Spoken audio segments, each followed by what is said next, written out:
tusobola okutuuka ku conclusion egamba nti abantu basatu bwe baba nga tebaafuna mukisa gubeera na Ssewava na kumuyigako, bayinza obutaddamu kufuna mukisa gwonna mu bulamu bwabwe kufuna muntu amufaanana. Abasooka be bannaddiini, abookubiri abakulembeze, abookusatu Katonda baawadde ku nsimbi. Ofe gye nakulira e Kabungu waliyo akakoko, obukoko nga tubuyita obunyolo nga katono bwe kati. Simanyi abanyolo bansonyiwe, simanyi lwaki bakayitanga akanyolo. Buli kakoko akatono ako kanyolo. Naye buli akakoko ako buli lwe kabiikanga ejji nga nga kakekkema buli wamu. Naye ssekkoko ng'ebiika ejji ddene kye ne weebiise teyagala mulabewo. Ssewava yalinga ssekkoko. Naye tulina abagagga balinga obukoko obunyolo. Bali mu kibuga bakuba kkerere. Mutuyambe abagagga, obugagga bwammwe buyamba mmwe. Mudeme kutulinnya ku mitwe mubeere nga Ssewava nga ssekkoko biika wali ogende. Hajj Musa Ssewava yalimu ensa.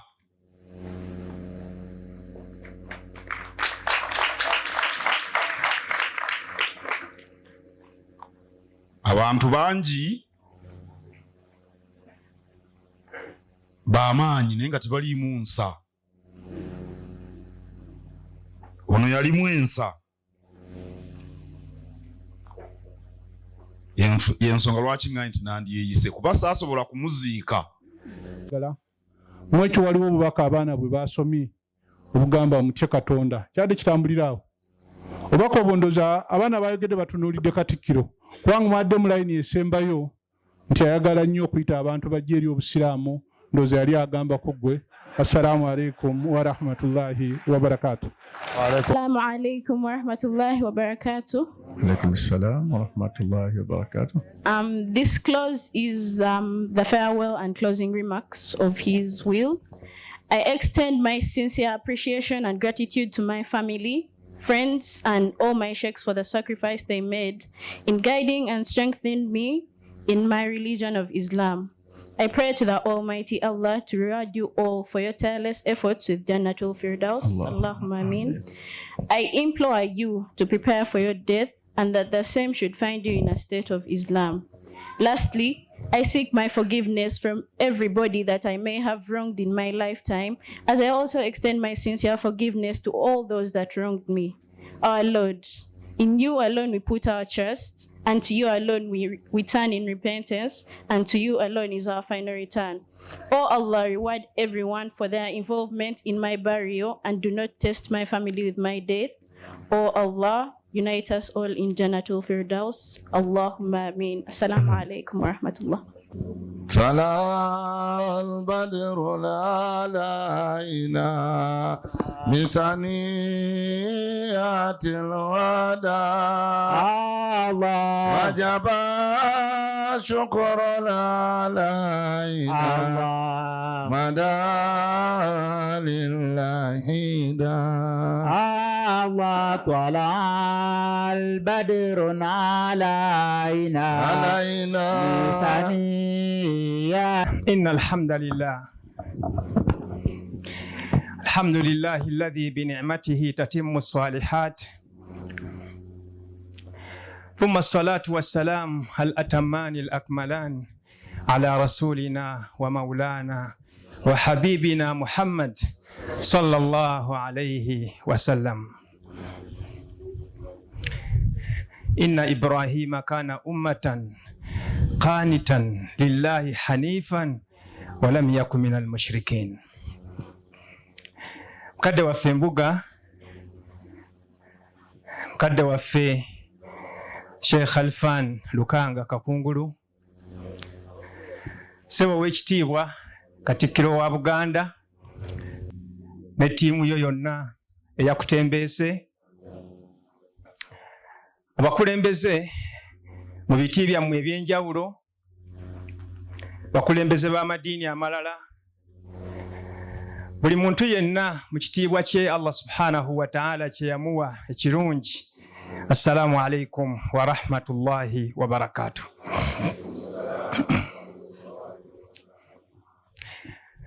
Tandise n'etteeka erigamba ti inna Ibrahima kana ummatan qanitan lillahi hanifa. Katonda bw'ayagala omuntu we amwogerako. Naye jjajjaffe Ibulayimu,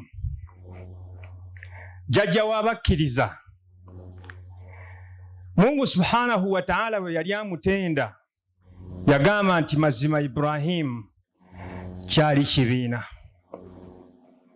Ekibiina ekigondera Allah, ekibiina ekyawula Katonda.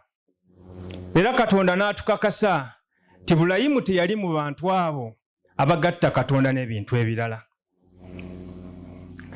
Bakadde baffe abali mu hadhara eno mukkirize nti nga sigeraageranya omuntu atukuŋŋaanyizza ku mukolo guno na jjajjaffe Ibrahimu, naye naffe ku ddaala lyaffe ng'abantu tusobola okugamba nti ekituufu Hajji Musa Ssewava yali kibiina. Era abaamutegeera ennyo tusobola okutuuka ku conclusion egamba nti abantu basatu bwe baba nga tebaafuna mukisa gubeera na Ssewava na kumuyigako, bayinza obutaddamu kufuna mukisa gwonna mu bulamu bwabwe kufuna muntu amufaanana. Abasooka be bannaddiini, abookubiri abakulembeze, abookusatu Katonda baawadde ku nsimbi. Kubanga bw'otunuulira obulamu bw'omusajja atukuŋŋaanyiza olwaleero, Mungu subhanahu wa ta'ala yamuwa ebitendo bingi. Naye ekimu ku bitendo bye njagala okutandika nabyo okusoma kwange, kadde waffe embuga musajja wo yali musajja mwetoowaze, yali musajja mukkakkamu. Obukkakkamu bwa Ssewava tusobola okubufunamu ebintu nga 3 ku 4. Ekisooka, ekimeze ebimuli ku ttale ebeera nkuba tebeera laddu. Ekimeze ebimuli ku ttale ebeera nkuba ekka ng'eddoboozi lyayo liyinza okuba nga kkakkamu naye tebeera laddu, ebwatuka buli muntu yenna yenna n'awulira ne yeekanga. Ekyokubiri kye tuyinza okumuyigamu ti ebiseera ebisinga obungi ekibira bwe kiba nga kikula tekikola ddoboozi, naye kasita omuti gumu gwokka gugwa mu kibira ekyalo kyonna kitereera. Ekyokusatu, tusobola okumuyigamu ti ssebo Mukama waffe bulijjo abantu abatumalako emirembe nga balowooza nti balinako amadaala ge batuuseeko mu byenfuna si be basaanidde. Abantu balina engeri gye beesitulasitulamu amadaala, ekituufu abantu bonna ne babeera nti babamalako emirembe. Naye omusajja ono ye musajja Allah subhanahu wa ta'ala gwe yasitula amadaala nga bwe byandibadde hadhara ng'eno, wallahi walinoonyezza waatudde nga tomulaba. Ekyokuna, mu bintu ebyenkizo, kubanga omubaka Muhammad sallallahu alayhi wa sallama yatugamba tuyitirizenga nnyo okwogera obulungi bw'abantu abatuvudde ku maaso. Mu bintu ebyenkizo, Ssewava be yasinga abalina ku ssente, be yasinga abalina obuyinza, yeekuumira mu kumanya. Ate yali selective nnyo ani gwajjako ekigambo kye. Mukadde wange embuga, mu byofaayo by'Obusiraamu, hadhara eno kanjiwe ebyokulabirako 3. Mungu basitudde amadaala bamanye obukulu bw'okwekuumira ku bantu abakugamba ekintu eky'amazima. Abamanyi ebyofaayo by'Obusiraamu tebasobola kuba nti babuusabuusa obunene n'amaanyi aga Umar ibn al-Khattab radiyallahu anhu. Musajja oyo ssebo Katikkiro ye yali omusika wa nabbi owokubiri. Nabbi waffe Muhammadi bw'afa, Abubakari n'amusikira, oluvannyuma Umaru n'ajja. naye simanyi gwe tuyinza kumufaanaganya naye na bakabaka bassekabaka ba Buganda, kubanga omusajja yafuga ensi n'obwenkanya naye ng'ate Mungu yamuwa ekitiibwa, buli muntu eyamusanga nga mu kkubo ng'atya. Olunaku lumu yali atambula n'asanga abaana abato nga bazannya. Olw'ekitiibwa abantu kye baamuwanga ekirimu n'okutya, abaana bonna badduka, ne wasigalawo omwana omu asingayo okuba ow'emyaka emito. Gwe twogerako ye head of state. Yeewuunya nnyo omwana ono obutamutya, n'amuyita n'amubuuza, banno bonna banziruka batya, gwe n'osigalawo? Omwana yamugamba statements 3. Oba oli awo bannannyini buyinza, bannannyini bitiibwa ze basaana okuyigamu. Yamugamba statement esooka, lasta zaliman hatta akhafu mink. Umar, toli mulyazaamaanya nti nkutya. Kiba kitegeeza nti bw'olabanga abantu nga bakutya ng'oli mu bukulembeze, weekyekinge. Statement ey'okubiri yamugamba nti walastu mudhniban hatta afirra mink. Nange siri muzzi wa misango nti bwe naakulaba nkulabanga poliisi nkudduke. Naye ekyokusatu kikulu, yamugamba nti wattariiqu yasaani wa yasauka. Ekkubo mw'otambulira ffenna tujyamu. Kitegeeza nti tewali nsonga lwaki nkudduka. Ebigambo ebyo byayogerwa mwana muto. Kati mungoberere ku bigambo eby'emirundi ogwokubiri, kyafaayo nakyo kirala. Emyaka bwe giyitawo wakati we12, wajjawo omukulembeze mu Busiraamu gwe baayitanga Haruna Rashid, era naye mu butuufu enfuga ye yali nnungi mu bantu. Naye olwo ebiseera ebyo ng'abakulembeze batandise okutya abantu baabwe. Yatambulanga ne konvoyi, aba agenda okukola hijja, waliwo zino emmotoka ezikulembera abakulu zijjawo abantu, ne wabaawo omusajja omu yagaana okuva mu kkubo. Kyokka mu kugaana okuva mu kkubo yasibira ddala ku ŋŋamiya eyali etambuza Haruna Rashid. Bagenda okubikkula ekigaali kye, assaako wansi, abuuza abamukuuma nti ate onaani? Bamugamba Amirul Mu'minin, ono takulumya mutwe, ono musajja mulalu bamuyita Bahlul. N'amugamba gwe abantu bonna banviira gwe n'otanviira? N'amugamba mukama wange, hab annaka malakta al-ardha tarra. Kitwale nti ensi eno yonna gw'ogifuga. Waadana laka liibadi thumma madha. Abantu bonna n'obafufuggaza n'obakkakkanya nga bonna bakutya. Kati tugambe tutya? Alasta maswiruka gadan jawfi qabr. Enkya tomalira mu ntaana. Wayahthu alayka turabi hadha thumma hadha. Abantu batandika okulwanira ebikitiiyo, ono akuyiwako n'omulala akuyiwako. Bannange ebyo abyogera mulalu, abigamba kabaka omukulembeze mu bakulembeze b'Obusiraamu. Kati nno ono owookusatu ye yamala eggobye, bakiyita kumala ki? Ekyo kye mugambye. Ono yali muwi w'amagezi wa kabaka mu biseera by'abantu mu Misiri. Era mukimanyi nti omuntu talonda muwi w'amagezi okuggyako alonda ddala gwakakasa. Baba batudde ku Namulondo yalamula, Allah subhanahu wa ta'ala n'aleeta musisi ow'amaanyi mu Egypt. Omusajja oyo omukulembeze ekituufu yali tayisa bantu bulungi. N'abuuza omuwi w'amagezi, owaaye tuli seefu? Ensi ng'eyuuguumye, ompaawo magezi ki? Yamugamba mukama wange, the situation is under control. Sibe batebagamba embeera eri bulungi. Yamugamba mukama wange, lam tuzalzal Misr likaidin urida biha. Totya okuyuuguuma kw'owulidde mu nsi, tewaliiwo omuntu yenna akoze lukwe luyinza kujja mu buyinza. Walakinaha raqasat min adlikum taraba. Wabula wali akubye ettalabu kati ensi ezina olw'obwenkanyabo. Oyo muwi w'amagezi bannange. muwabuzi wa mukulembeze. Kakati weebuuza ku bantu abo abasatu ani mbutuufu eyali omuwi w'amagezi? Asoose mwana muto, owokubiri mulalu, asembyeyo yafuna qualifications okuba nti ye muwi w'amagezi wa Kabaka.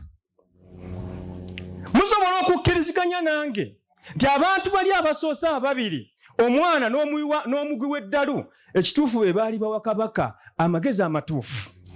Kyova olaba nti bw'osoma ku bitabo waliyo ekitabo ekyewuunyisa bakiyita Uqalaa'ul Majanin, abagezi abategeera mu bagwi b'eddalu. Abawandiika ekitabo ekyo bawandiika nnyo ripooti z'omusajja oyo Bahlul. Kama waffe embuga nga mmaliriza olw'akaseera, Ssewava yatuyigiriza kye bayita okubeera obulungi mu nsi. Omuntu bw'atuuka mu nsi wano atandika olugendo olw'okuba nti ayagala abeere bulungi, natta, n'asengula, n'atiisatiisa, naye nga byonna abikola ayagala abeere bulungi. Naye omusajja ono atuyigiriza kye bayita okubeera obulungi. Ngenda kisamarayizinga mu points 3 ku 4 sha Allah malirize. Ekisooka, omusajja omugezi yabuuza omulala, man as'adu nnas, ani asinga okubeera ow'essanyu obulungi mu bantu? Yamuddamu n'amugamba, man as'ada nnas, ayingiza emirembe, essanyu mu bantu yasinga okubeera obulungi. Buli anoonya okubeera obulungi mu nsi yingiza obulungi n'emirembe mu mitima gy'abalala. Ekyokubiri, omuntu anoonya okubeera omulungi mu nsi n'ensi eno kunyumira, ebintu bisatu olina okubeera nabyo mu kiseera kyekimu, naye ate si byangu, era Mungu subhanahu wa ta'ala abiwa muntu gw'alonzeemu. Ekisooka, olina okuba n'ebiseera. Ekyokubiri, olina okuba nga olina ku ssente. Ekyokusatu, obulamu bwo bulina kuba nti bulungi. Naye wallahi Mungu alondamu batono n'abanga mu kiseera kyekimu, ebiseera obirina, ng'emmaali ogirina, nga n'obulamu bwo tolinawo complaininga. Kuba bw'obeera omuto oba n'ebiseera bingi n'obulamu butera okuba nga bulungi, naye nga ssente tewakola ki? Tewali. Wakati w'emyaka 25 ku 6, kale katugambe awo omuntu wanoonyeza edduniya, era nno munnange bangi bafuna chansi, ssente ne bazifuna, naye ebiseera baba bakyabirina. Atuula mu jjaamu n'akuba steeringi n'avuma buli muntu yenna kubanga ebiseera bimubuze. N'asula mu ofiisi, ewaka atuukayo kiro, ssente azirina naye ebiseera takola ki? Tabirina. Oluvannyuma lw'enkaaga ne gavumenti zaffe zikuwummuza, genda owummuleko, obeereko n'abaana bo n'ezzaddeyo, newakubadde abamu tebaagala kugenda kuwummula. Naye ebiseera ebyo oluvannyuma lw'enkaaga, ebiseera obeera obirina ne ssente ze wakola oba ozirina, naye ng'endwadde zitandise okulamuza obulamu bwo. Abooluganda abakkiriza, omusajja ono gwe tukuŋŋaaniddeko olwaleero, ndi mujulizi, ebintu ebyo ebisatu Allah yabikumuŋŋaanyiriza, nkakasa nti yafanga musajja ali bulungi. Etteeka eryokusatu erifuga okubeera obulungi mu nsi, kino mukiwulirize nga mmaliriza, lan yas'ada ahadun, tewali muntu agenda kufuna ddembe na kusanyuka na kubeera mu nsi bi ishqa'il akharin, na kumalako bantu mirembe. Ekyo kyo nkibakakasa. Tewali muntu agenda kulowooza ti gwe bw'onojja n'osengula ebyalo byonna, gwe n'obanga bonna n'abantu obagobyewo, olina emmundu ofufuggaza buli kintu kyonna, wallahi alladhi la ilaha ghayru, togenda kufuna mirembe. Kamalirize n'ebyokulabirako bibiri okuyimirizaawo ekigambo kyange. Ekyokulabirako ekisooka, ndowooza yali musajja nga bambi atunda muzigo ne mukyala we, batunda babeerewo, batuula mu kazigo kaabwe akatono, ne bapimaapima bukiro ne babutwala mu dduuka. Naye nga waliwo omusajja amanyikiddwa mu katawuni awo, yekka yalina edduuka eddene, wallahi ng'obulyaza amaanya bwakola ku bantu buli kika kya waggulu, yalina minzaani, bw'asalawo nti eno kireemu ebeereemu, ate tewali amubuuza. Bw'akyalawo nti eno haafu ebeera haafu, Kakati bambi omusajja ono omunaku bwe yapimanga omuzigo ng'agutwala ku dduuka ly'oli. Nimunnagagga nannyini dduuka afuna ttenda nga beetaaga omuzigo mungi. Akuŋŋaanya omuzigo ogwo gwonna gwe bazzenga bamuwa agusapulayinga. Be yawa omuzigo baakomawo ne bamugamba mukama waffe omuzigo teguwera. N'olw'ensonga eyo ab'obuyinza babiyingiddemu bizinensi olina okugiggalawo obadde oli azaamaanya abantu. Yadduka n'ayita omusajja omwavu. Ogazaawo otya bizinensi yange?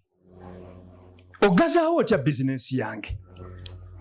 Bamukwata bamutwala ow'ekitiibwa omulamuzi Hajji Sserunkuuma abalamule. Musajja atuukawo amugamba nti ssebo agazizaawo bizinensi yange kubanga nsapulayinga omuzigo ogutawera. Omusajja ono omunaku amugamba nti ow'ekitiibwa omulamuzi ku kyalo kuno tewali alina minzaani okuggyako oyo.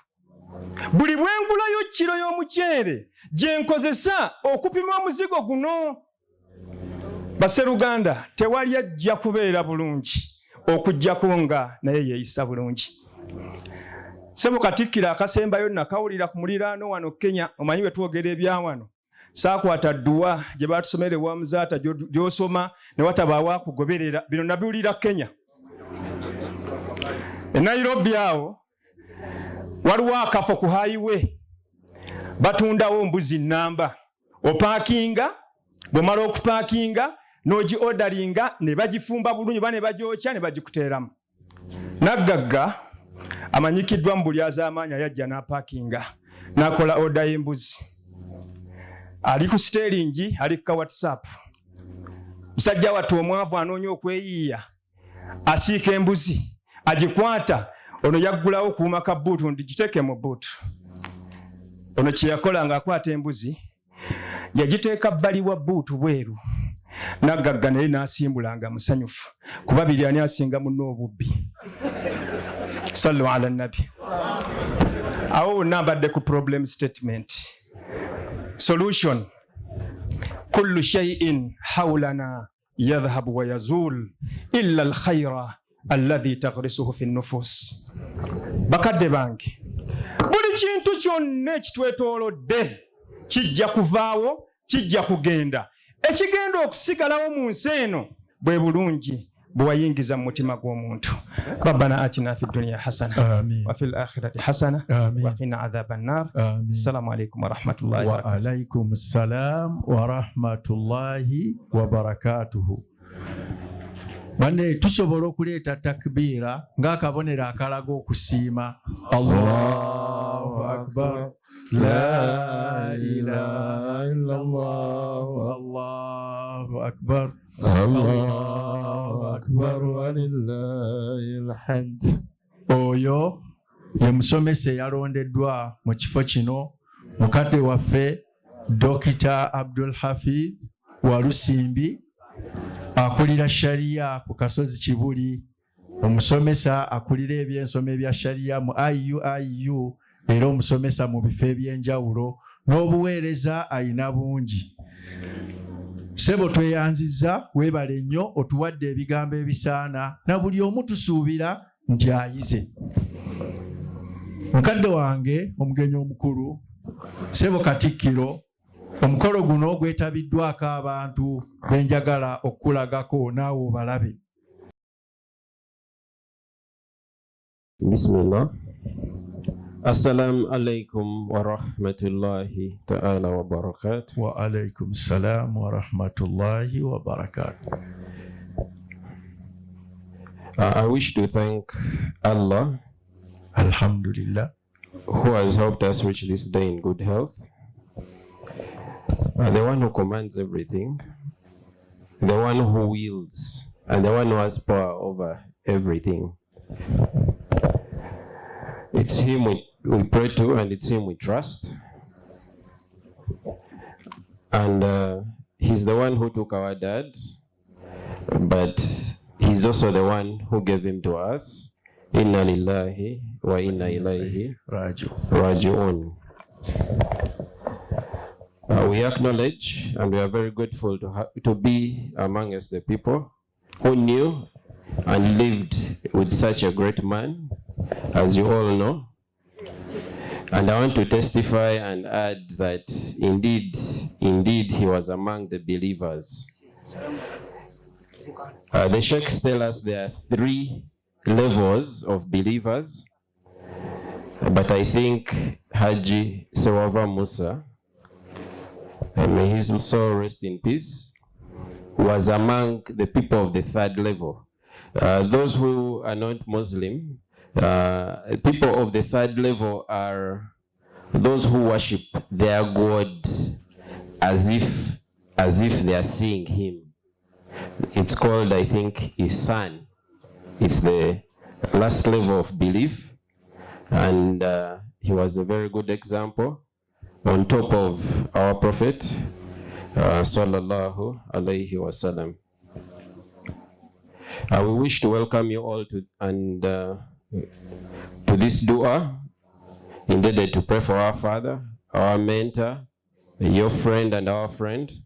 And we as a family, we are grateful for having been here, for having been with us since we lost our dad. We are deeply indebted to you all and the support you've rendered to us. And I would like to recognize the people who helped us organize this function, who we have been meeting for the past month, actually. These include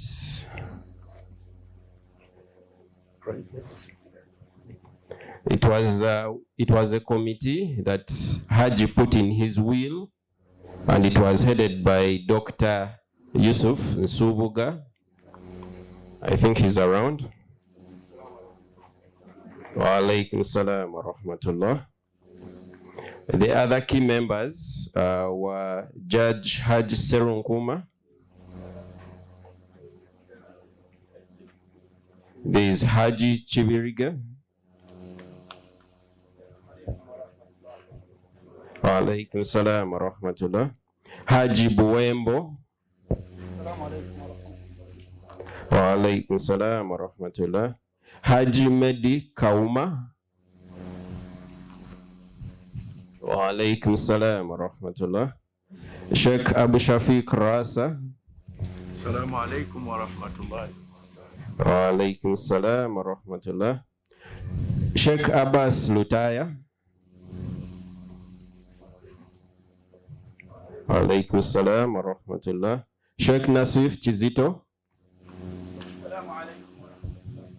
Wa alaikum salam wa rahmatullah. Sheikh Imran Sali. Wa alaikum salam wa rahmatullah. Dr. Abdul Hafidh Walusimbi. Wa alaikum salam wa rahmatullah. Kanso Sebandeke. Kanso Tebandeke Sebo. Wa alaikum salam wa rahmatullah.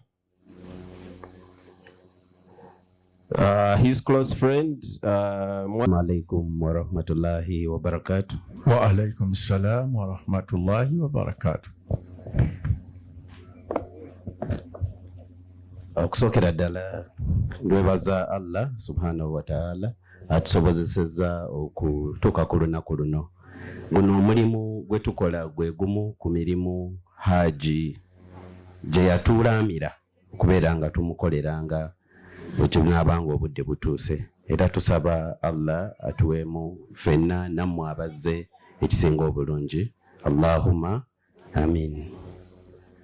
Abagenyi baffe mwenna tubeebaza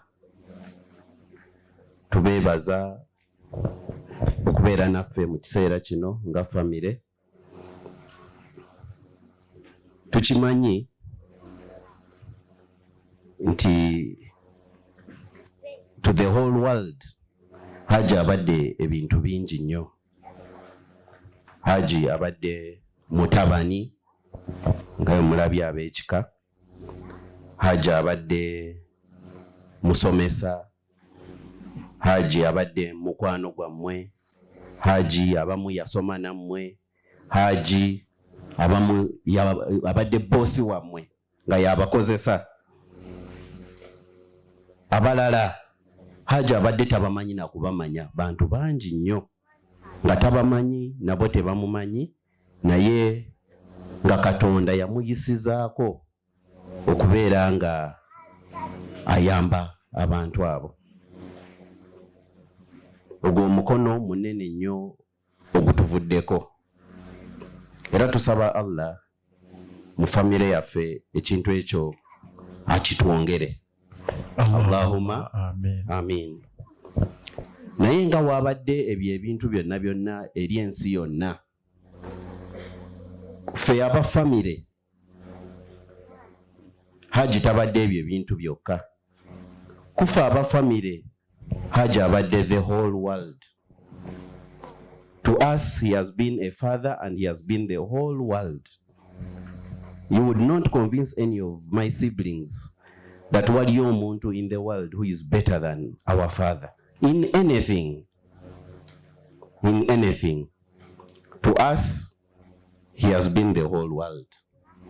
And it is a big void, etuliko, which we can only cover nga tukwatidde wamu.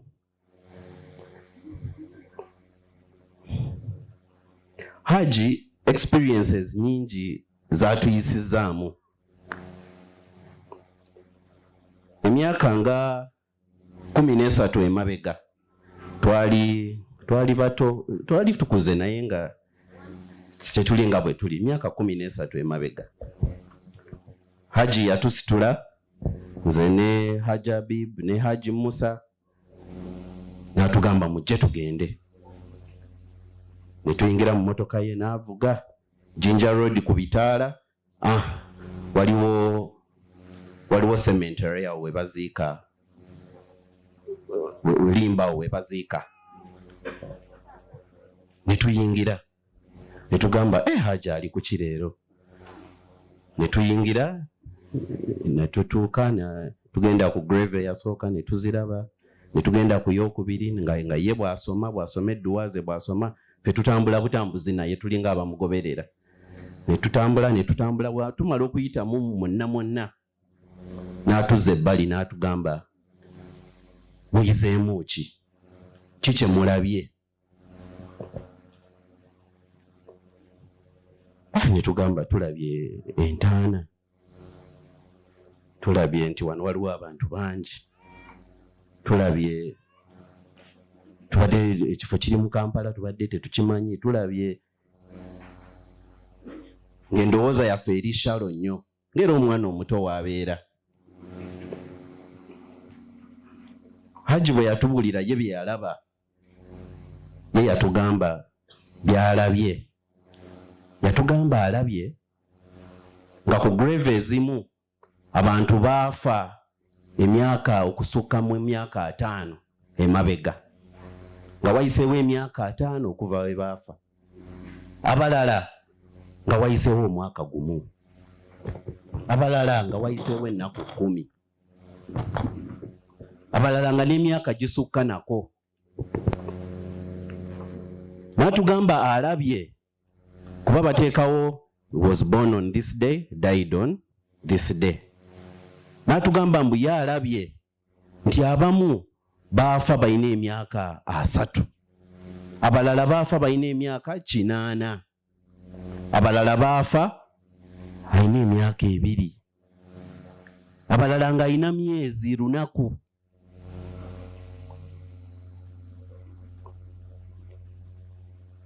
Ng'ensi yeeyongerayo dda okuva abantu abasinga abo we baafa. Ne kitulaga nti tetulina appointment ku bulamu bwaffe ne Katonda. Tewali alina budde bugere nti buno bwe budde bw'alina.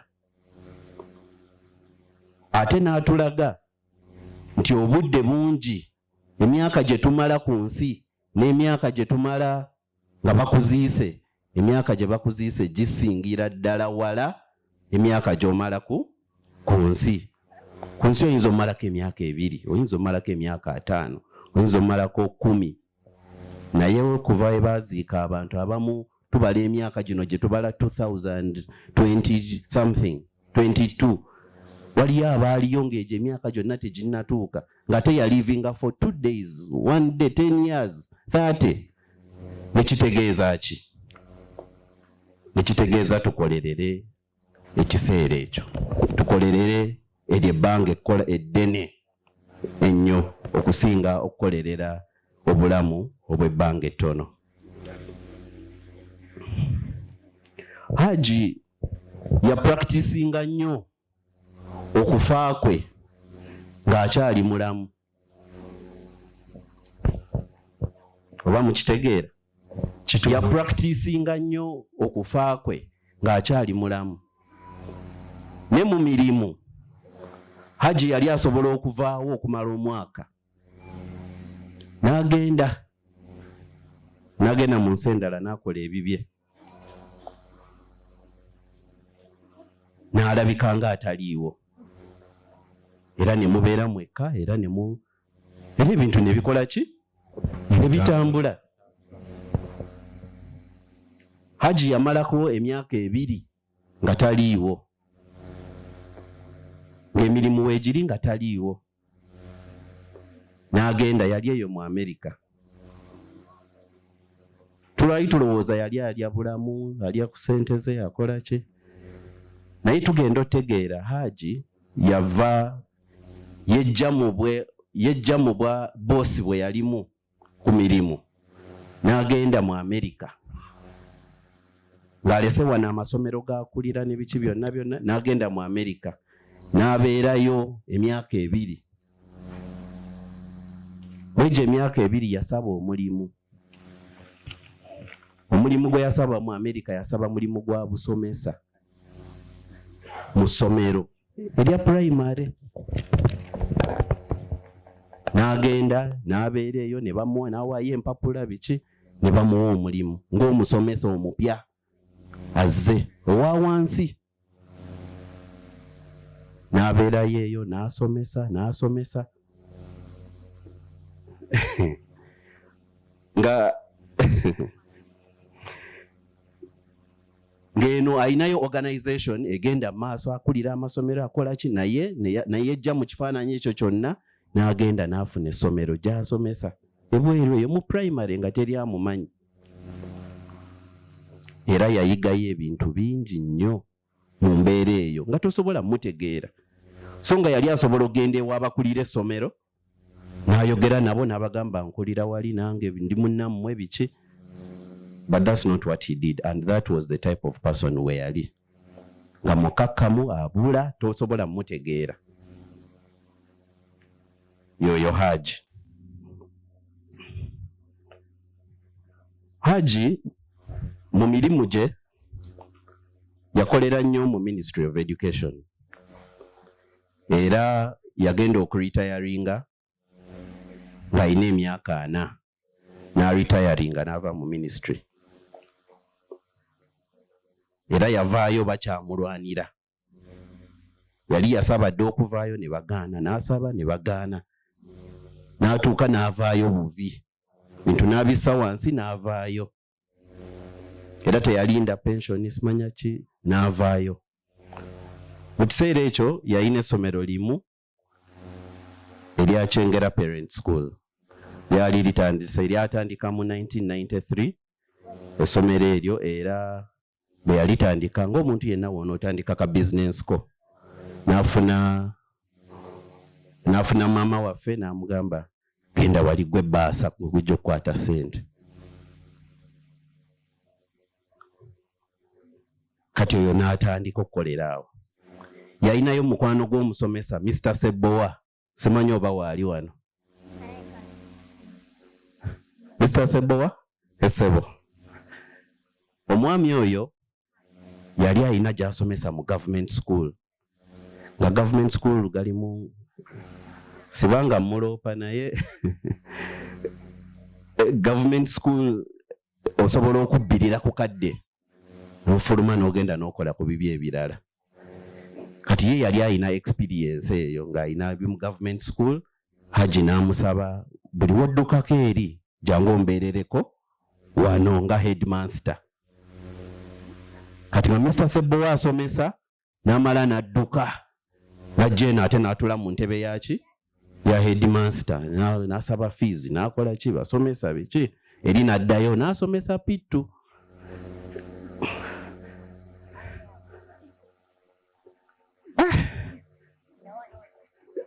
Ne batambula oba mala okutambula kintu ne kitandika okubeera nga kikwatayo nga bwe bagamba ennaku zino. Hajji n'akyongeramu kwe kutandika ku Old Kampala. Hajji naawo ng'ali ku ministry, nga ku ministry ye tasobola kuvaayo ng'oli munne we yali asobola okuvaayo, nga amanagingira ku ssimu. Halo kyekiri eyo kano ng'agamba tulabe ekyokukola, nga n'emmere ne biki abijja ku musaala gwe gy'akolera. Omusaala gwe bamusasula ng'aweereza ku ssomero nga fees tamala biki. Bwekikula ne batandika essomero lya Old Kampala mu 1996. Bwe batandika Old Kampala mu 1996 bwetandika nga tenekyengerawo eri. Hajji yeyo period gye yagambe omanyi kaŋŋende nkwasaganya ebintu byange.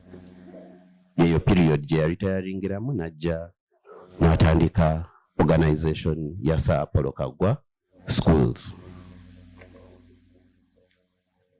Era bwekityo bwe kyatandika. Era njagala kozesa omukisa gwe gumu oku introducinga head teacher wa Kyengera Parent School aliyo kati.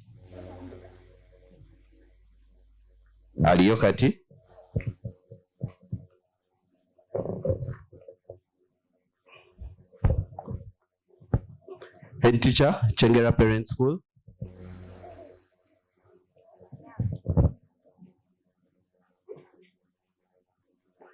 Ono ye Mr. Damba Alan, ye head teacher wa Kyengera Parent School. Ayinza okuyimirira kawo katono n'abawubirako. Essomero bwe lyali lulisi bwe liri kati. Era bw'otuukayo Mr. Ssewava oyinza okubula. Mu 1996 batandika Old Kampala. Sir Apollo Kaggwa Primary School, Old Kampala. Eri led by Mr. Kimuli Michael. Mr. Kimuli saba otwegatteko wano. Oye head teacher wa Sir Apollo Kaggwa Primary School, Old Kampala.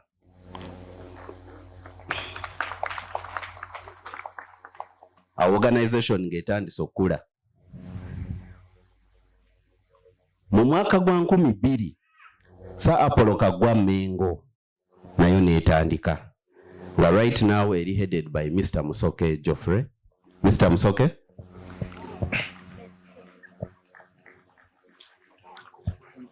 One year later, Winston Boarding Primary School neyegatta ku fraternity.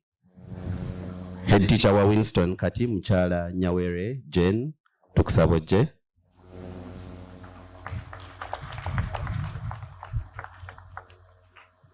Five years later, Sir Apollo Kaggwa Nakasero nayo neyingirawo. Sir Apollo Kaggwa Nakasero head teacher Mr. Buyondo Francis. Tukusaba otwegatteko ssebo.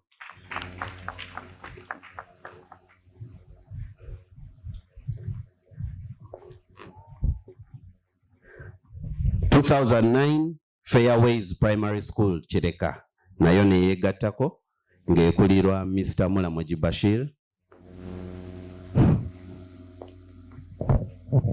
Abalala mufunye ekifaananyi musobola okutandika okusembera mu interest y'obudde. 2010 Kyengera Parents Mugongo nga naye branch ndala nga Kyengera eri yatandika ng'entono egezze eyitiridde nawo ne tufunayo branch endala eya Mugongo era Kyengera. Head teacher Mr. Mperese tukusaba otwegatteko. 2016 Sir Apollo Kaggwa Kisaasi. Mr. Tweheyo ye head teacher wa Sir Apollo Kaggwa Kisaasi. 2018 just before COVID Mr. Seryange ye head teacher era ye pioneer head teacher wa Sir Apollo Kaggwa Kitintale.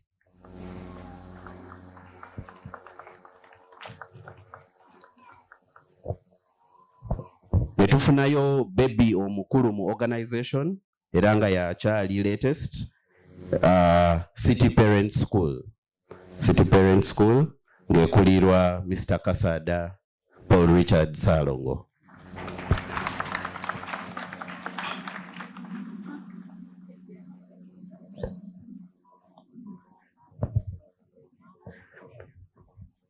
Abagenyi baffe abakulu abo bemulaba abamasomero 10 agamakinga the fraternity of Sir Apollo Kaggwa schools and city parents, beba head teacher baffe, beba bakulu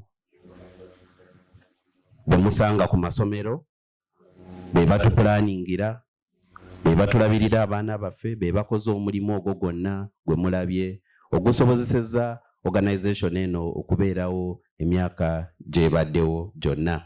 Ng'era emabega waabwe balina aba staff abasukka 600. Nyinza obutaba introducing bonna, tuyinza obutava wano. Era balina aba staff abasukka 600. Ba head teacher nsaba muddeyo.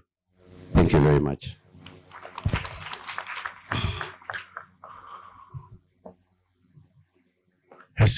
Ba head teacher abo emabega waabwe waliyo team ennene, team ey'obumanyirivu, team ennene ddala. Team eyo ekulirwa, ngenda gisaba team yonna aba secretariat tujje. Okoze bulungi nnyo. Aba secretariat tujje nga bakulirwa general manager mukyala Nantanda Rose. Buli atambula alaga stamina ng'oyanguwa okutuuka bulungi.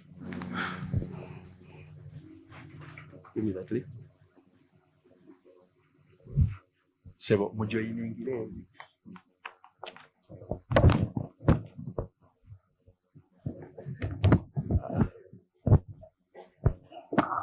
Sebo Haji Faruk. Nga okubamenyeramu amangu ddala. Muchala Rose, general manager, nsaba steppingeko maaso. Oyo ye general manager wa Sir Apollo Kaggwa schools nga tugasse fraternity zonna. Era aina experience esukka mu myaka 17 mu kino ekintu.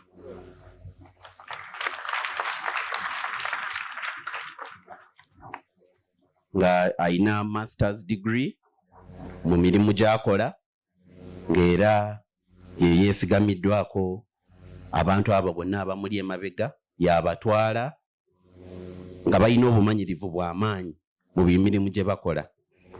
Departments ze tulina mu secretariat mukyalo oyo zaakulira nyingi ddala. Mulimu department ya finance and administration, mulimu department ya audit and compliance, mulimu department ya academics, mulimu examinations and assessment eyeringa UNEB yaffe naffe tugirina, mulimu department ya theology, Islamic theology, mulimu department ya Christian values, mulimu kindergarten and lower section, mulimu talent development program. Nga abakulu abo bemulaba ebintu bino tebabigezaako bugeza. Emirimu gino tebagigezaako mbu ono agezaako kiri n'olina agezaako kiri. Emirimu gino baagisoma ne bagikugukamu. Era kubayimiridde awo asingamu experience entono ayina emyaka 10 ekya experience mu mulimu gwakola.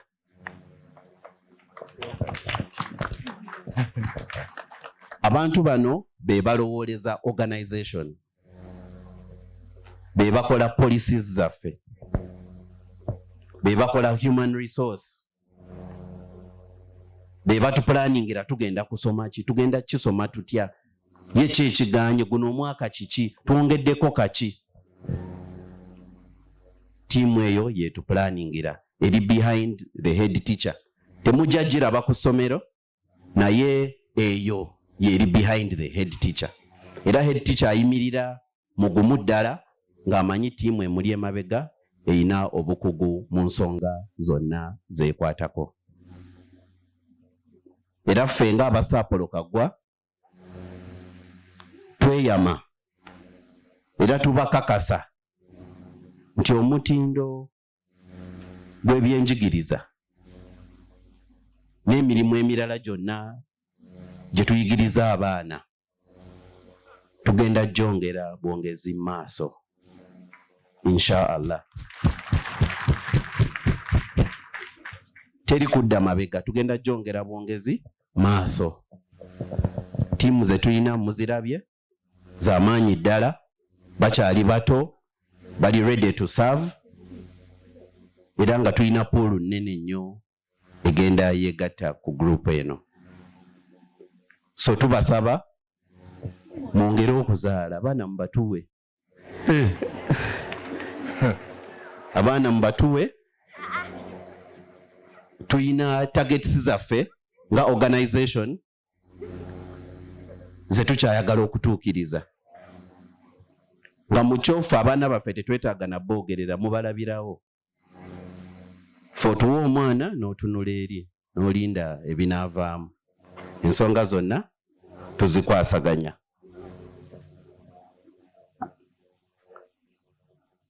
Ngenda kusaba aba secretariat baddeyo. Tweyanziza nnyo, tweyanzike. Era ng'oli mu lugendo oluwumbawumba. Nga ndi mu lugendo oluwumbawumba.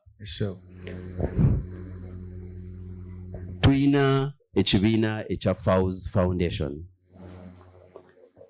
Fawz Foundation kibiina Hajji yakitandika kubeera nga kikola emirimu gy'eddiini. Ekibiina kino kiri mu project abamu gye mumanyiiko ebeera wano. Waliwo abaana bamulekwa Hajji babadde alabirira nga yabajja mu bifo ebyenjawulo ng'era abalabirira wano ku buli kimu, kusoma, kukola ki byonna. Waliwo Friends of the Quran, Furqan, nayo emirimu gyayo egikwatagana ne Quran egitwalira ddala n'amaanyi. Waliyo Womaru Quran Memorization Unit, nayo afuna abaana ab'enjawulo ne bajja ne bayiga okukwata Quran nga tebalina ke basasudde. Tuyina Foundation for Muslim Teacher Training Support. Hajji ng'engeri gy'abadde omusomesa yali yadedicating okuyambako abasomesa okubeera nga bakulaakulana. Ng'era afuna abasomesa mu bifo ebyenjawulo, Masaka wa biki mu bifo ebyenjawulo nga tebasobodde kweyongerayo, n'abasasulira okubeera nga basobola okukola ki okufuuka abasomesa nabo ate bagende bagase abantu baabwe yonna gye babeera. Omulimu omulala oguli under the Fawz Foundation era ogusembayo ze masjid gy'emizikiti.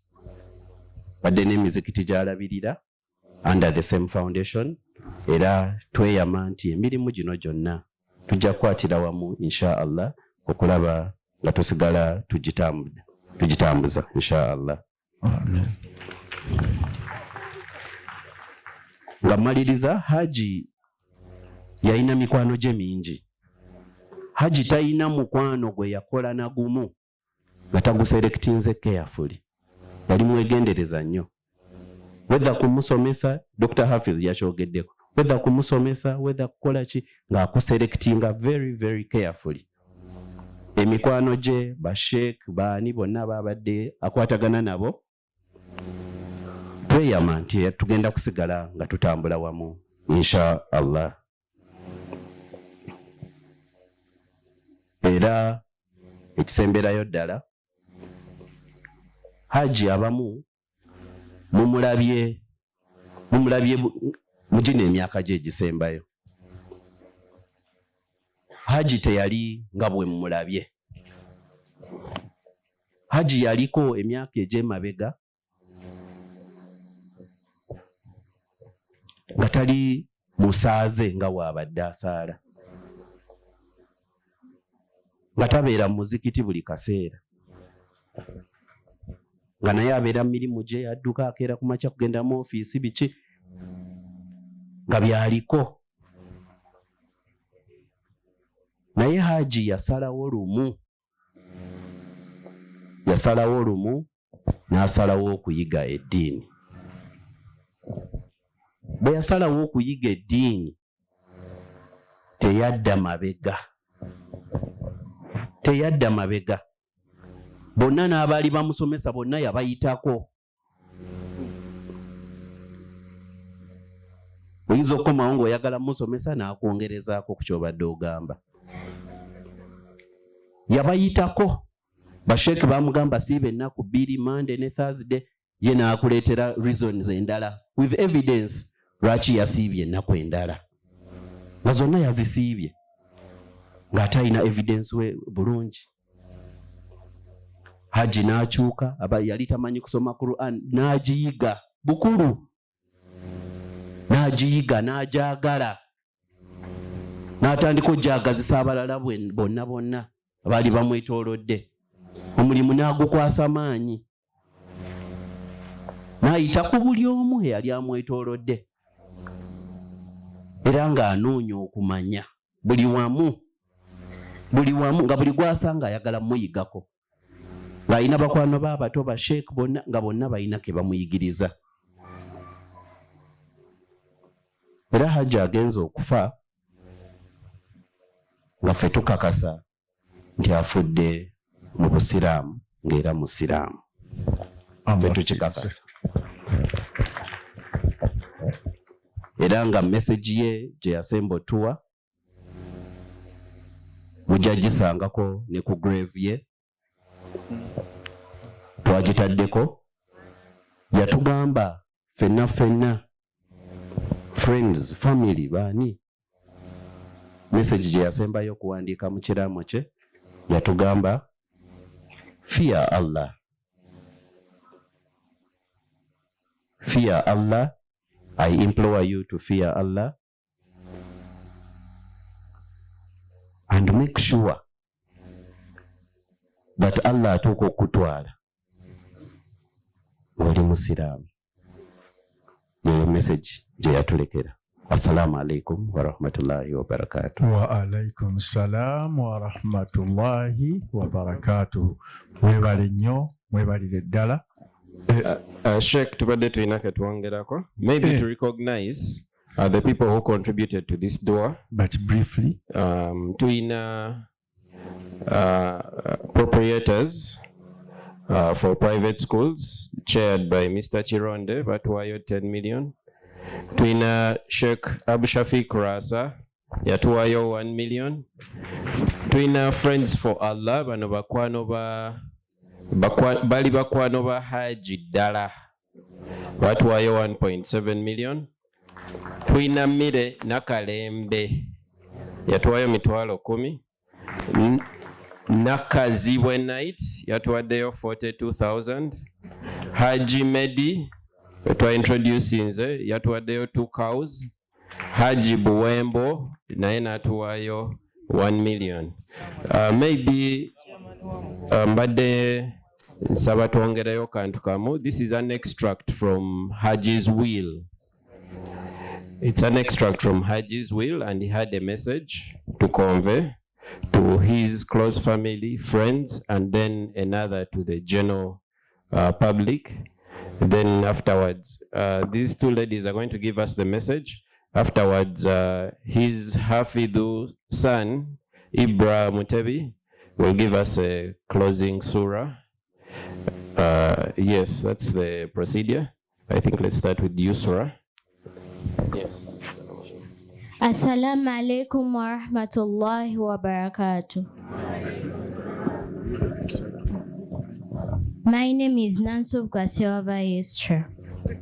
This is to his close family, relatives, and friends. I appeal you to fear Allah and follow the teachings of the Prophet Muhammad, peace be upon him. As I call upon those yet to convert to Islam, to embrace this noble religion. I humbly request you to foster and promote unity in our family. I encourage you to always protect and maintain our family burial grounds at Mulira, Chigogwa, and Nachukuva. I humbly appeal you to always endeavor educating your children in both Islamic religious and secular studies.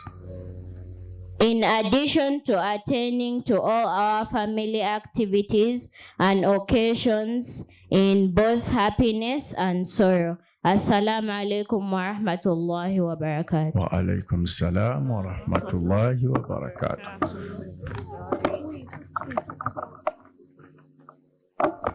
Assalamu alaikum wa rahmatullahi wa barakatuh. Alaikum salam wa rahmatullahi wa barakatuh. This clause is the farewell and closing remarks of his will. I extend my sincere appreciation and gratitude to my family, friends, and all my sheikhs for the sacrifice they made in guiding and strengthening me in my religion of Islam. I pray to the Almighty Allah to reward you all for your tireless efforts with Jannatul Firdaus. Allahumma ameen. I implore you to prepare for your death and that the same should find you in a state of Islam. Lastly, I seek my forgiveness from everybody that I may have wronged in my lifetime, as I also extend my sincere forgiveness to all those that wronged me. Our Lord, in you alone we put our trust, and to you alone we turn in repentance, and to you alone is our final return. O Allah, reward everyone for their involvement in my burial, and do not test my family with my death. O Allah, unite us all in Jannatul Firdaus. Allahumma ameen. Assalamu alaikum wa rahmatullah. Wa alaikum salam wa rahmatullah. Maybe as I told you, Haji was meticulous at planning. Nga Hajj Faruko yagambye ngolusi yettako navao. I think the idea ya will moyava. Though I wanted to recognize some people who Haji converted during his lifetime. Eranga bakutira basigale ku mulamwa. There are around 150 people. They are siramula beyakolako daawa beebo essebo. Ekiseera kyo kizibu era ebigambo birema. Webali abaakolwako daawa tugenze ku paati esembayo. Sebo Hafidh Ibrahim. Assalamu alaikum wa rahmatullahi wa barakatuh. Wa alaikum salam wa rahmatullahi wa barakatuh. My name is Musa Ssewava Ibrahim.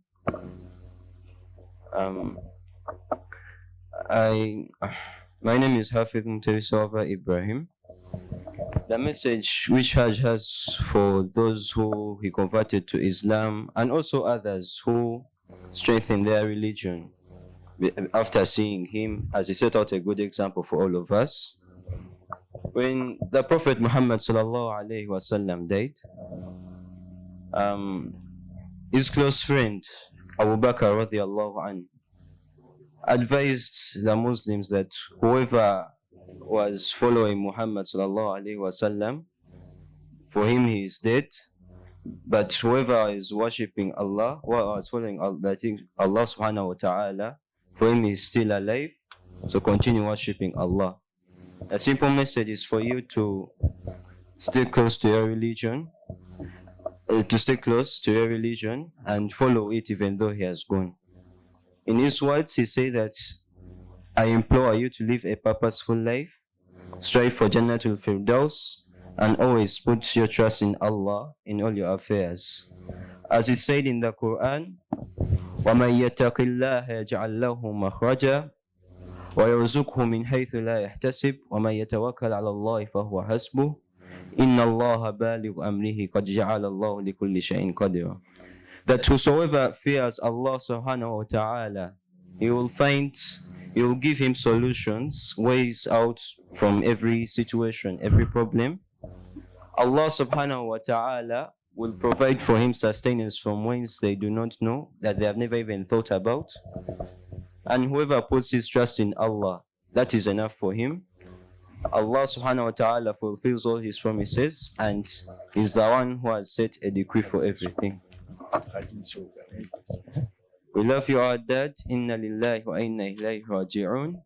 Thank you for coming here. Assalamu alaikum wa rahmatullahi wa Wa barakatuh. alaikum salam wa rahmatullahi wa barakatuh. Sebo Haji Buwembo kasembedde awo alabika agenda bagayidinga wawe balina okulaga era mwebale nnyo obubaka bwe mutuusizza ng'abaana era n'engeri gye mulazeemu titewali kutya ebintu bijja kutambula. Alhamdulillah. Sebo mukadde waffe omugenyi omukulu engeri eyo ebaddewo nga teyeebereka era etambudde bwetyo nga buli omu bw'ogirabye. Naye buli omu alina kyafunye. Naye tulabye obulamu bw'omuntu eyawangaala ng'amanyi nti ajja kufa. Kubanga yaleka message eri abantu baalese ku nsi ate yaleka ne message gye baligamba mmwe abazze nga bwe bagibagambye olwaleero. Bwe kikaluubiridde mu nsonyiwa mbadde sisobola kumenya kiraamo kubanga obwo bwali bubaka bwammwe obwabagambibwa omugenzi Hajj Musa Ssewava. Mu mukolo guno ekyo kibadde kigenda mu maaso twegattiddwako abantu abalala ab'ebitiibwa Ssebo omukadde waffe Katikkiro, Hajjat Kibedi omusomesa era ebadde egunjirirwa abaana baffe aba Foundation for Muslim Teacher Training Support Kibuli PTC atwegaseeko, tusanyuse nnyo okulaba. Mukadde waffe Honorable Haji AbduRahman yatwegaseeko era ng'ono mutabani we be bamu ku bammenta be okuviira ddala mu bitundu by'e Nakaseke. Ffe abakimanyi ekyo tubadde tukimanyi. Ssebo tubadde tusaba otwole ku salaamu.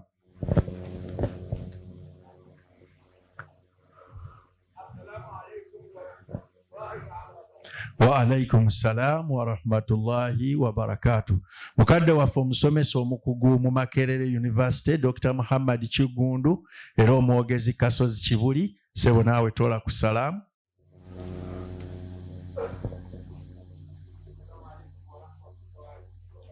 Wa alaikum salam.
Banga lina wangala naye arguments twasinga kubeera nazo nga ku bintu by'emikolo nga si bintu wa mikolo nga tajagala emikolo eminene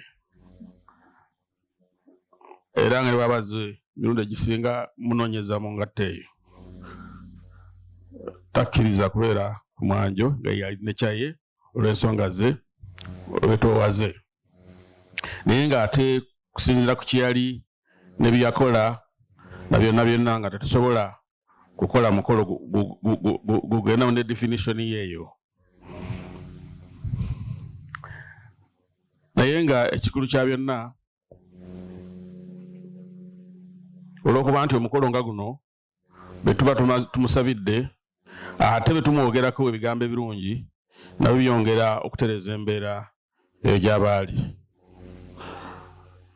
so gye tukoma okuba amangi ffenna n'okumusabira nkakasa nti aba afunyemu empeera n'olwekyo ensonga lwaki njagala okubebaza mwenna abeerekereza akaseera kano olunaku nolubaako ebintu bingi nnyo ne mukkiriza okubeera naffe tubebaziza nnyo tubebaziza era tusaba Allah subhanahu wa ta'ala mwenna abasasule naye mu ngeri enjawulo muzikirize nebaza nnyo mukadde waffe omugenyi omukulu Ssebo Mbuga olw'okukkiriza okubeera naffe era ebbanga etwali ne muganda waffe oyo yagala nnyo akasozi Kibuli era nze twalina esswala nga kumpi etukwatirawo y'amagaribi nga kyabanga kizibu nnyo okugendawo n'otamusangawo ate ye obutafaanana nze nga ye atulira ddala n'alinda Aisha. Hajj Musa Ssewava yagala nnyo basheekh yagala nnyo eddiini ye yawa nnyo ekitiibwa basheekh era singa wadde wakadde bangi badde bajulira wadde ebiseera bigenze munzikirize zijje groups ebbiri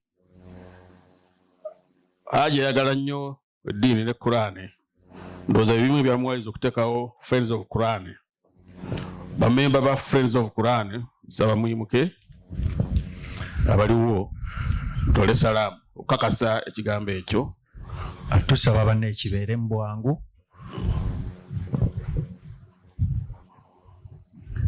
era ng'ebyogeddwa bibadde tusaba nammwe spirit eyo egende mu maaso yateekawo programu ez'okusomesa ez'okuzimba emizikiti ng'etaano under his name nga talina gwakontributiza naye nga talina ssente gyandala gyakutteko okuggyako ezize of course n'abalala baabanga bazze nga balina bye baagala okubayambako amakanisa mizikiti byonna nga ateekayo tusaba Allah subhanahu wa ta'ala olw'obulungi obwo bwe yakola eri community ye n'ensi ye n'eggwanga lye Allah amusasule mu musera omwana ono bw'abadde ayogera Faruku alina nange kyanzijukizza yateekawo omukutu ogwa Ssewava and friends family friends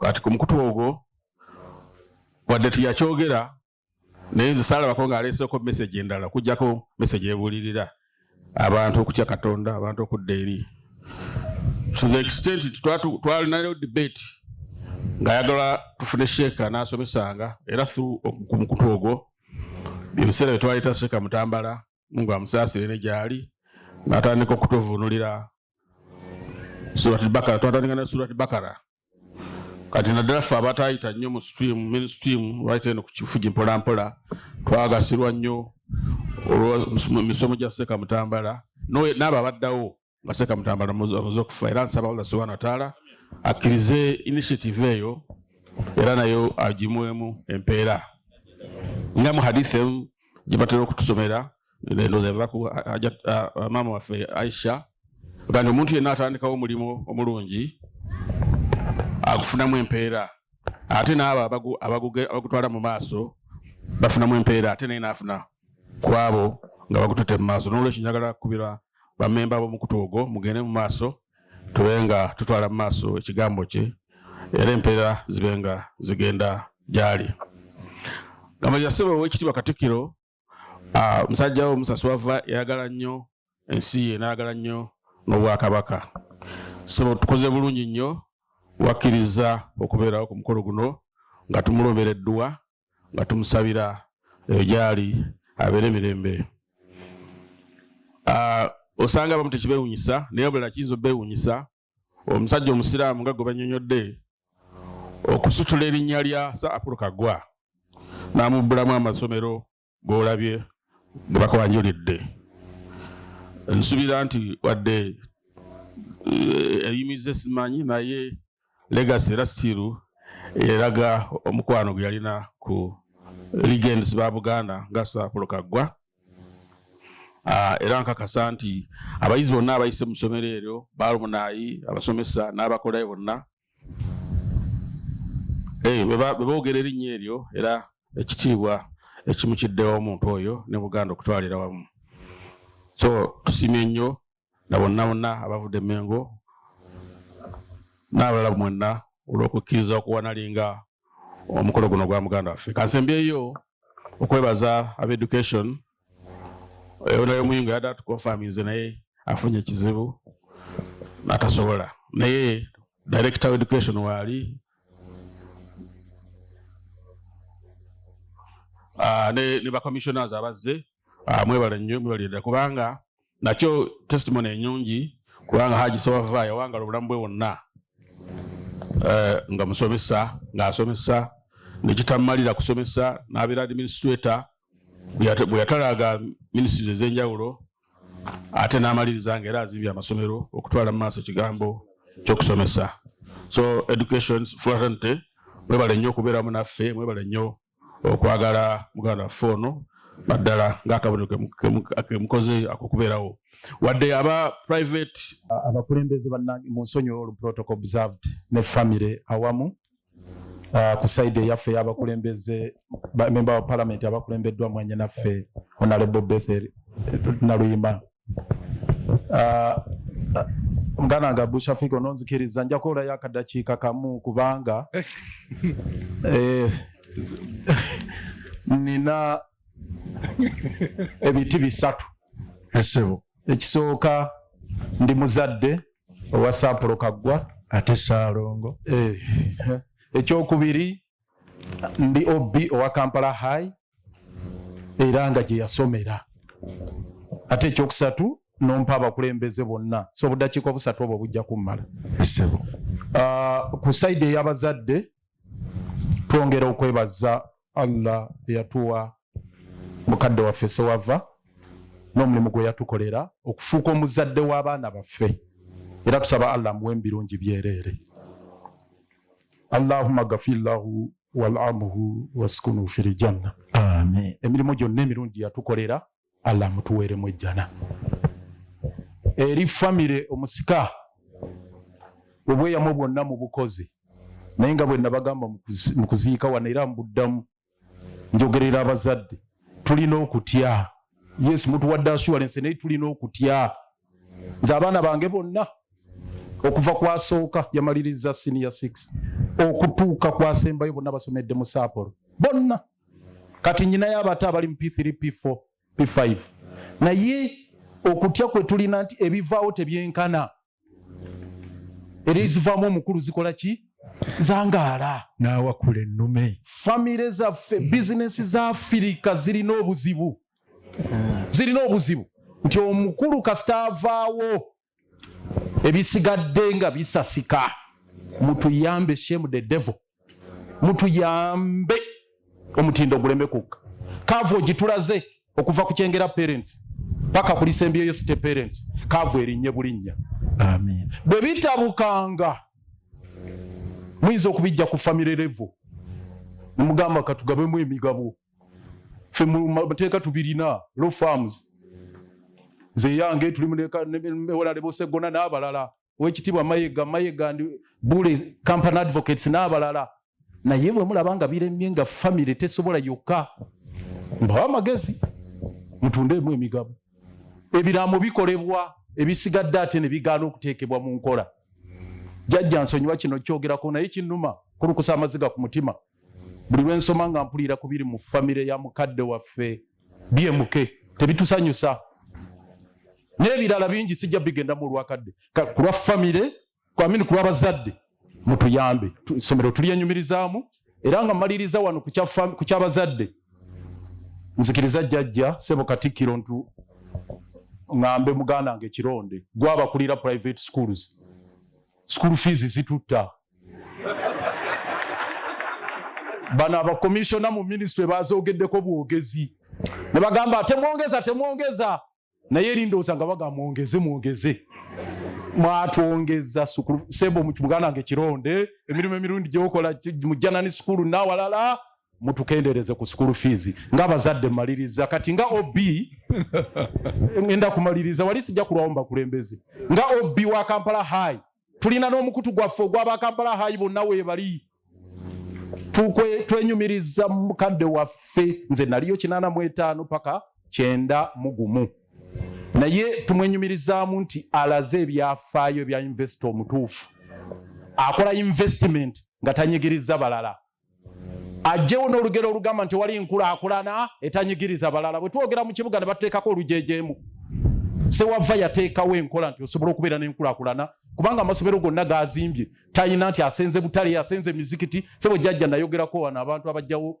essomero najjawo essomero Muslim Girls n'ateekawo nti Namayiba Park ojjewo essomero n'oteekawo Namayiba Park ekyo kikyamu naye onajjawo ateekawo nkulaakulana ndala n'amalala sijja bigendamu so tumwebaza okuba nti abadde bwateera kuba OB okuba nti mwetoowaze nti yadde abadde mugagga naye ng'amanya asembayo omuntu wa wansi jjajja ne bwe yali badde mu mukolo nga guno singa abadde omulamu atuula eri mu ngatto n'omusanga oyo yennyini masomero naye ennaku zino tulina abagagga batukubira kerere ng'ate balina obuntu butini bati alina akasomero kamu Kironde abamasomero go balekerawo n'okulangalanga balanga amasomero balinga abasawo abaganda ne baleeta kamera ne baziteekayo ne mutoyi tulina toyi eflashinga mulangalanga ki Saapolo Kaggwa tamaze kulanga ebikolwa ebirungi byatwala mu ssomero twalaba ku TV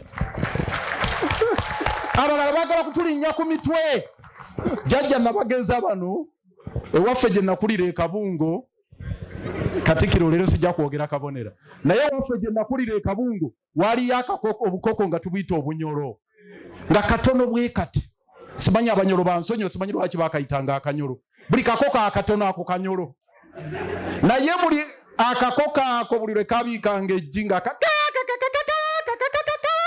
kakekkema buli wamu naye ssekkoko ng'ebiika ejji ddene kye ne weebiise teyagala mulabewo Ssewava yalinga ssekkoko naye tulina abagagga balinga obukoko obunyolo bali mu kibuga bakuba kerere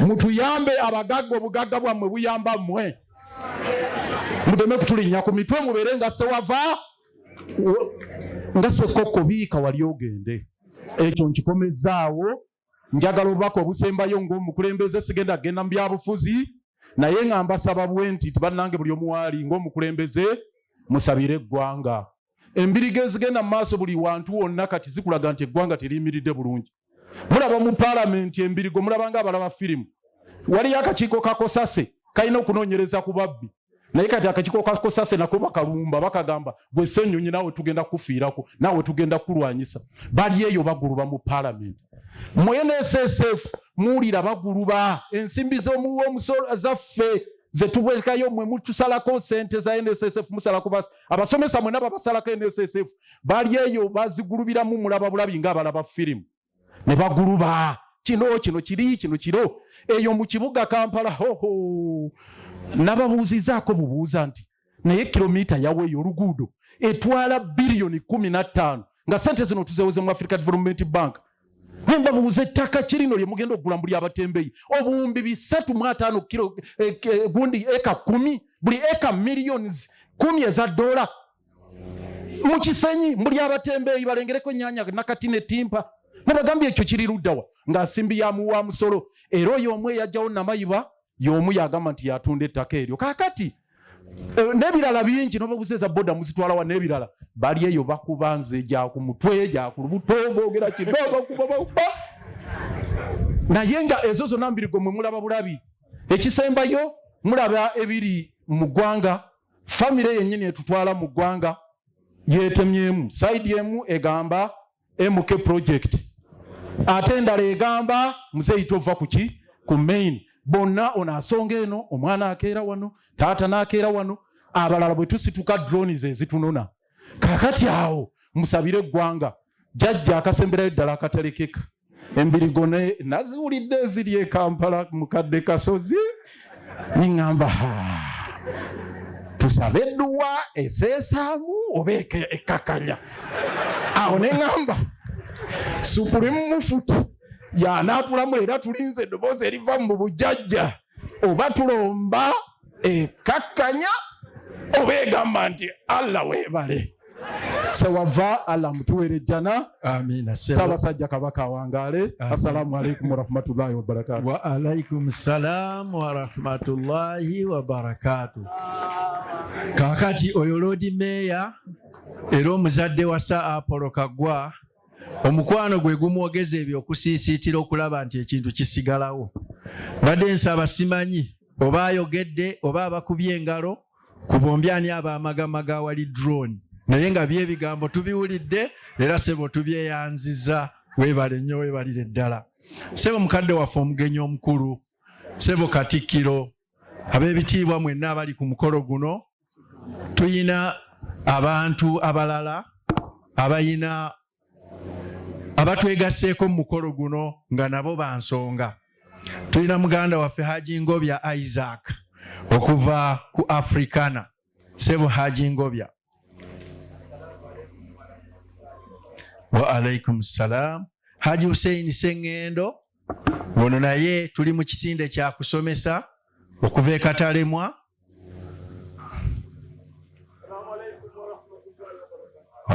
Haji Kayiwa amanyiddwa nga Oscar tuli naye.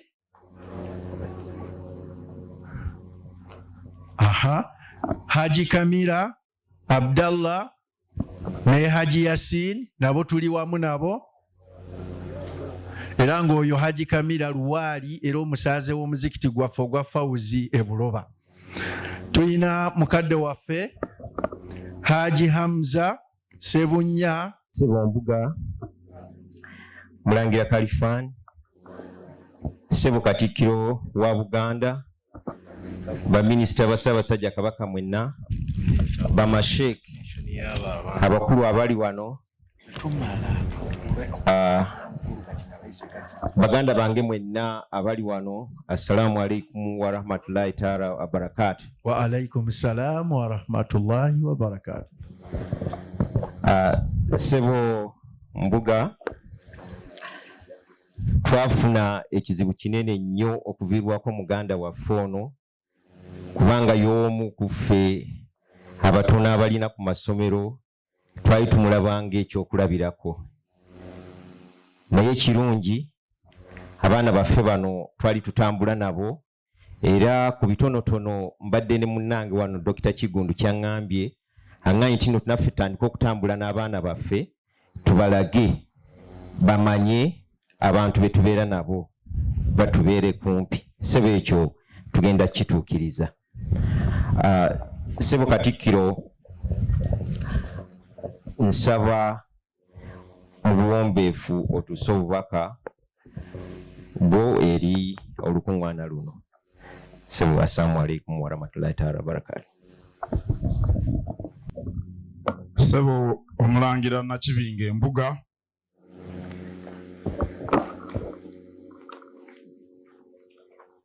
bamasheeka abakulu abali wano omuli n'Omulangira Kalifan Lukanga, omumyuka w'omukubiriza w'olukiiko Wampise, ne baminisita ba Kabaka, omulamuzi Isa Serunkuuma, muto wange okuva e Buddu Erias Lukwago, banzise busso okumpita nga embaggubagu y'omusajja eva kwogera.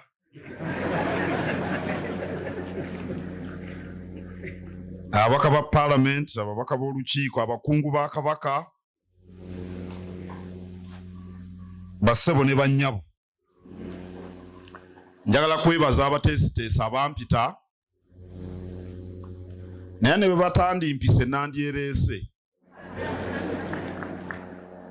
Nandyereese kubanga Hajj Musa Ssewava yalimu ensa.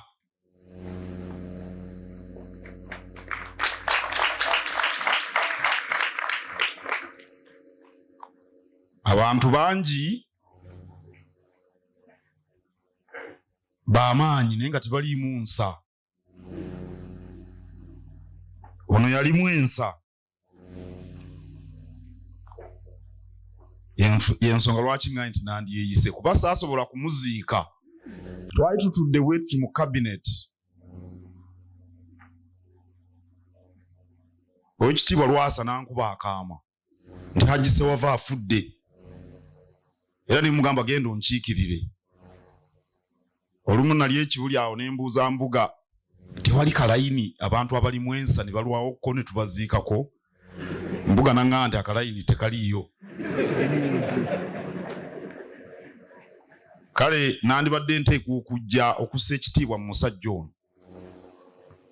Njagala nnyo okwebaza Sheikh Abdu Walusimbi. Yatuyigiriza ebintu ebyampoomedde ennyo. Weebale nnyo ssebo, weebalire ddala. Era njagala mugume kubanga wadde omuntu ono yagenda yaleka omukululo gw'amaanyi ogutasobola kusangukawo mangu. Ensi erimu ebirungi bingi n'ebimu byogeddwa wano, naye tewali kintu kyenkana bumanyi muwendo. Era ono atukuŋŋaanyizza wano yateeka amaanyi ge mangi mu masomero. Ffenna nga bwe tumanyi ensibuko y'obumanyi eri mu byanjigiriza. Kale bwe yatandika amasomero amangi bwe gatyo ate nga gali ku mutindo bwe gutyo, yali awa eggwanga omukisa okubangula abaana baalyo. Mu ngeri eyo abaana b'eggwanga bagabana ekyobugagga ekisinga nga bwe bumanyi. Era singa nasobola okujja mu kuziika nandibyogedde. Muto wange Erias Lukwago agamba ba Mike Kironde bakendeeze ebisale by'amasomero.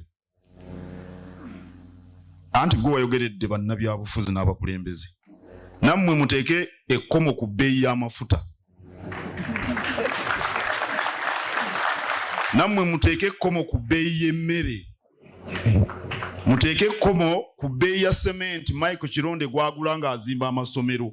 Bwe munaaba musobola okukola ekyo, na bano tujja bagamba baleme kwongeza. Naye tosobola kugamba nti amafuta go agasunda yeeramula. Ye Musa Ssewava yazimba essomero lye ng'ate yeetaaga oddigaziya abeeraawo okusiringa omutwalo gumu. Tebikwatagana. Era byagala kwegendereza nnyo. Ensonga ey'okubiri eyandeese wano kwe kwebaza omugenzi olw'okubeera musajja wa Kabaka atamuumunyizibwamu.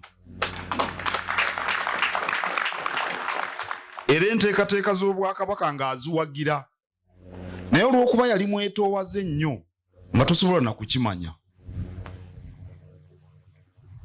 Nze lwe nasooka okumulaba nali ngenze ku ssomero lye erya Kaggwa nga tuli mu kaweefube w'ettoffaali.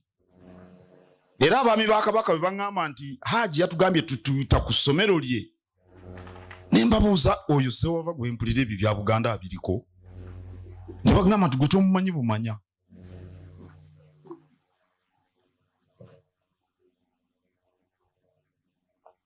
Era bwe natuukayo yali mbaga yennyini. Kaweefube w'ettoffaali twamufunamu ensimbi 1000, obuwumbi obwasoba mu 9.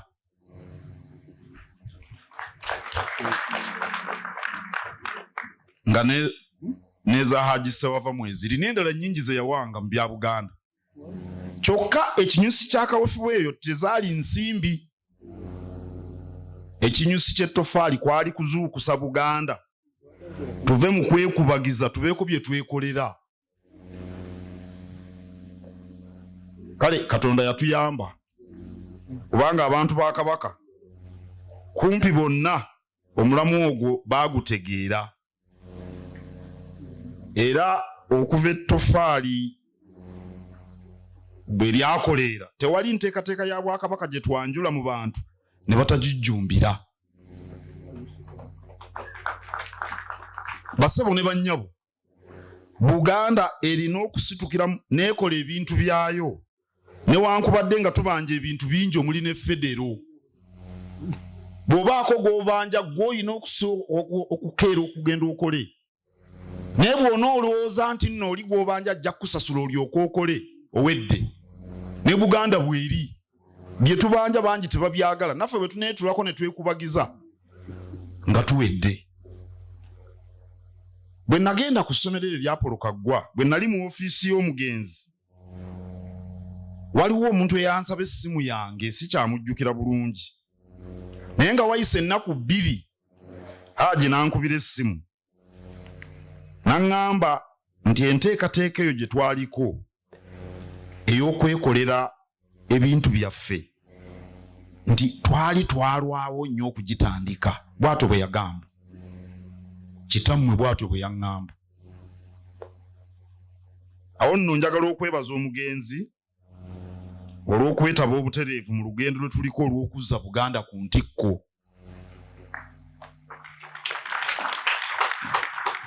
Era mbasaba mwenna twenyigire mu lugendo olwo. Era ffenna bwe tunaakitegeera nti obusobozi tubulina, kambabuulire, bwe tunaakitegeera nga Hajj Ssewava bwe yakitegeera, Buganda ejja kusiguukulula n'ensozi, n'abatuzannyirako batutye.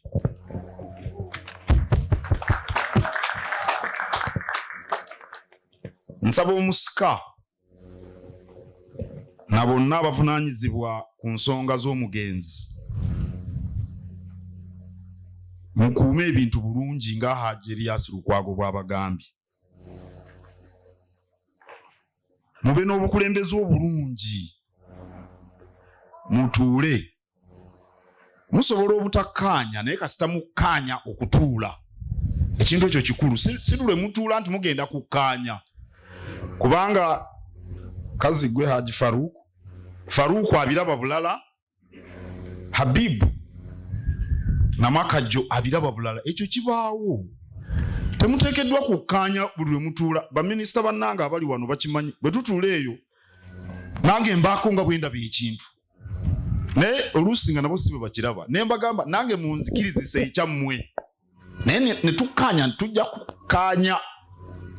tujja kukkaanya okutuula okutuusa lwe tusalawo ekintu.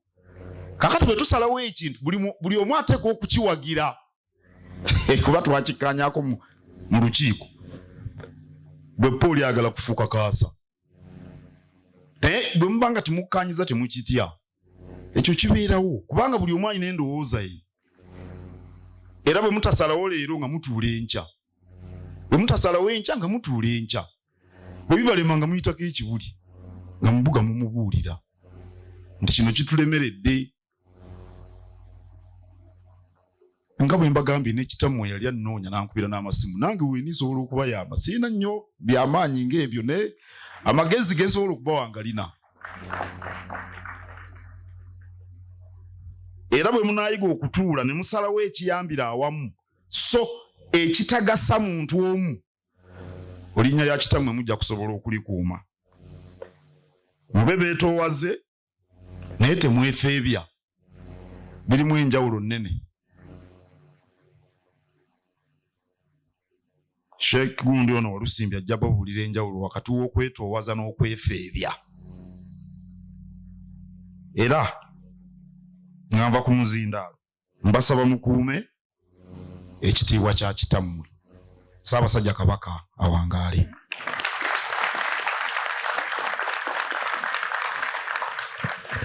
Bannange mwebale kuyiiya ne mukuba engalo. Ate zino ez'okubiri nze nzibasabye nga MC. Bismillahirrahmanirrahim. Alhamdulillahi rabbil alamin. Wassalatu wassalamu ala rasulillah Sayyidina Muhammad وعلى آله وأصحابه وسلم. bakadde bange bamasheekh Katikkiro wa Buganda Omulangira Kalifaan Ssebo omulamuzi Lord Mayor w'ekibuga Kampala,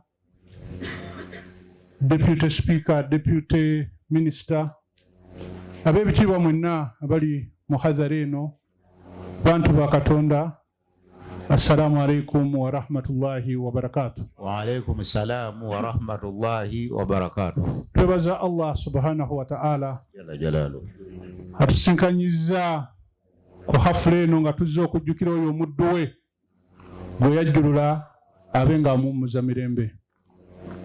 Mukolo gugaziye era nsanze obuzibu okumanya wa gye mba ntunula kubanga buli sayidi yonna eriko abantu bangi.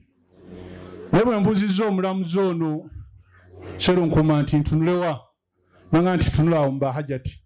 Kati bwe mba mundaba nga ntunula mba hajati, fatu evudde wa mulamuzi temunga nti omusajja aliko kyayagala. Naye twagala nnyo okwebaza mwenna abazze ku hafula eno nga tuzze okujjukira n'okusabira omuddu wa Allah ono, Allah abe nga amuwummuza mirembe. Njagala nnyo okwebaza buli afunye omukisa okubaako kyatuusa mu hadhara eno, nga neebaza obubaka bwa Katikkiro okubuulira kwa Sheikh Walusimbi n'ebigambo bya Lord Mayor ono yazaalidde Kamulali naye bw'ati ab'ebufuzi bo tewali kyewuunyisa. Naye ffenna tumanyi nti okufa kya butonde. Waliwo bagamba nti tteeka, naye amateeka bagamenya. Bano bannaffe bano mu byobufuzi ogenda okulira nti we are defiant, tuganye. Naye okufa kwo tekuliko defiance, okuba kuzze olina okukkiriza ekyo Allah kyaba akugeredde. Bigambo bingi byogeddwa ku mwagalwa waffe ono, nange njagala bwagazi kakasa ebyo ebyogeddwa. Tikituufu marehemu Ssewava ono yali musajja wa byanjigiriza, yali musiga nsimbi, naye okusingira ddala byonna yali musajja munnaddiini mutya Katonda. Yali musajja mwetoowaze era nga tosobola nnyo okumanya ye yaani paka nga bamaze okumukwanjulira ne Allah bw'atyo bwe yamukola. Eddiini ye ng'osinga girabira ddala tiyateranga okusaala esswala eza jjama emirundi mingi emizikiti egitali gimu. Naye tumuwaako obujulizi ti emirundi egisinga esswala ya Asuri, Magaribi ne Isha yabisaaliranga ku muzikiti ekibuli. Era bwe yajjanga ng'atuula mu nsonda w'atudde bajja ku Asuri avaamu ku Isha. Ekyokubiri yasiibanga nnyo ennaku ezebbiri, olw'Balaza n'olwokuna n'ennaku enjeru. Naye tunaasinga kumujjukira olw'omukono omugabi, kubanga abantu bangi be yasibukanga nabo yajjanga n'abaleetera ebyokusibuka mu nnaku ezo ze baasiibanga.